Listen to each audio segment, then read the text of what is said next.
आप सभी को मकर संक्रांति की बहुत बहुत शुभकामनाएं। ये दिन आपके जीवन में बहुत सारी खुशियां लाए, मन में संतोष लाए और अंत में मोक्ष की प्राप्ति ज़रूर हो आपको, क्योंकि इस दिन का महत्व है दान करने से। हम जितना अधिक दान, पूजा, अर्चना इस दिन कर लेते हैं, उसका एक लिखित प्रमाण ऊपर कहते हैं ईश्वर के अकाउंट्स में दर्ज हो जाता है।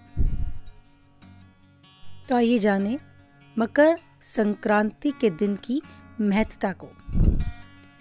सूर्य के मकर राशि में प्रवेश करने के दिन को मकर संक्रांति के दिन के नाम से हम जानते हैं। इस पर्व को हम मनाते हैं। कहा भी जाता है इसी दिन धरती पर देवी देवताओं का आगमन होता है। संक्रांति के मुख्यतः 3 देव माने गए हैं, भगवान सूर्य, भगवान शिव और बृहस्पति देव, जिन्हें ग्रहों का गुरु भी माना जाता है।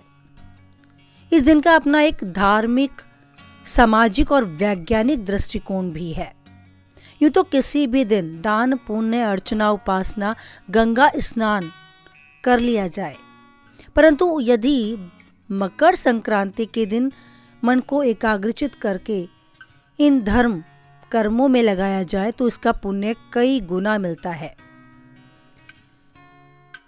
कुछ कथाएं भी इस दिन से संबंधित हैं जो हमें इस दिन के महत्व को भली भांति जानने के लिए आवश्यक है। चलिए कुछ छोटी और महत्वपूर्ण कथाओं की ओर बढ़ते हैं। सूर्य देव की 2 पत्नियां थी, संख्या और छाया। संख्या के पुत्र यमराज जी और छाया के शनिदेव।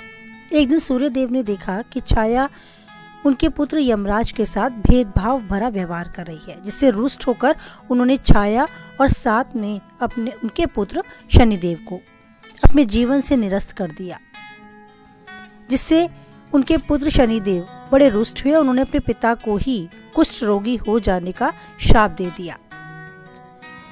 शापित होकर सूर्यदेव बड़े क्रोधित हुए पुत्र के इस व्यवहार से, परंतु वो करते तो क्या करते। खैर, यमराज ने कठोर तप किया और अपने पिता को इस शाप से मुक्त किया। अब पिता बड़े क्रोधित हुए और सीधे पहुंचे छाया और अपने पुत्र शनि के पास और कुंभ में जाकर, जो उन्हें अति प्रिय था, जाकर उन्हें जला दिया। यमराज ने क्षमा अर्चना की कि छाया और शनि देव के इस व्यवहार, इस कर्म से उन्हें क्षमा करें। जैसे ही सूर्यदेव अपने पुत्र शनि के पास पहुंचे उन्हें क्षमा करने, तो देखा सभी कुछ आसपास जल चुका था, बचे थे तो केवल तिल। तो शनि देव ने तिल के साथ अपने पिता की पूजा अर्चना की, क्षमा याचना की, उनका अभिषेक किया, उन्हें प्रसन्न किया। तभी से जनजीवन में सूर्य देव को प्रसन्न करने के लिए तिलों से उनका अभिषेक करना और जल के लोटे के साथ तिल उन्हें अर्पित करना उन्हें प्रसन्न करने का एक सरल माध्यम बन गया।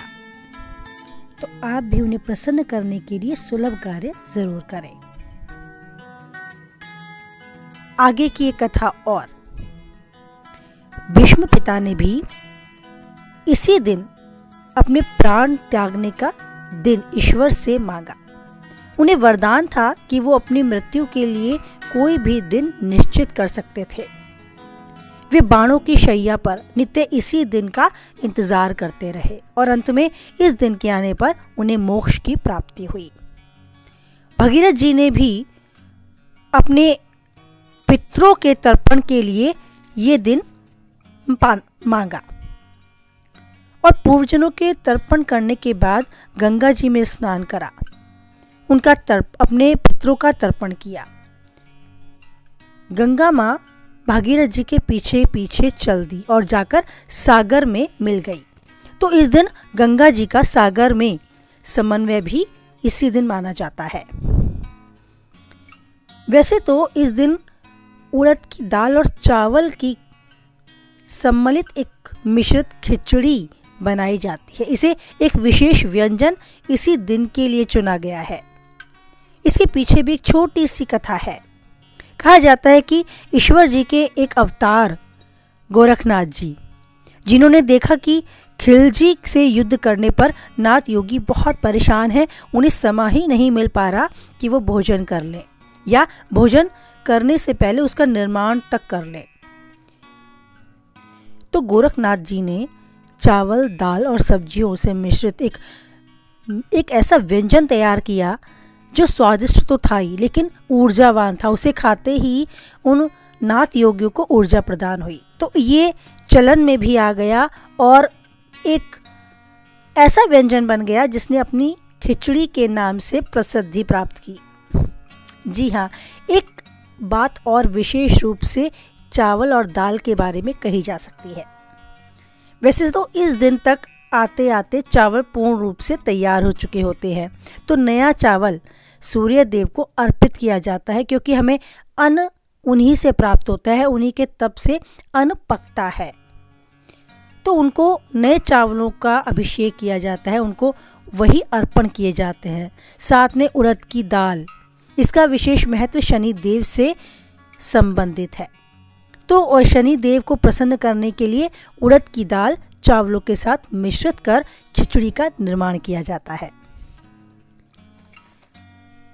अब आप जान चुके हैं कि क्या है मकर संक्रांति और क्यों है तिल और खिचड़ी की इतनी महत्ता।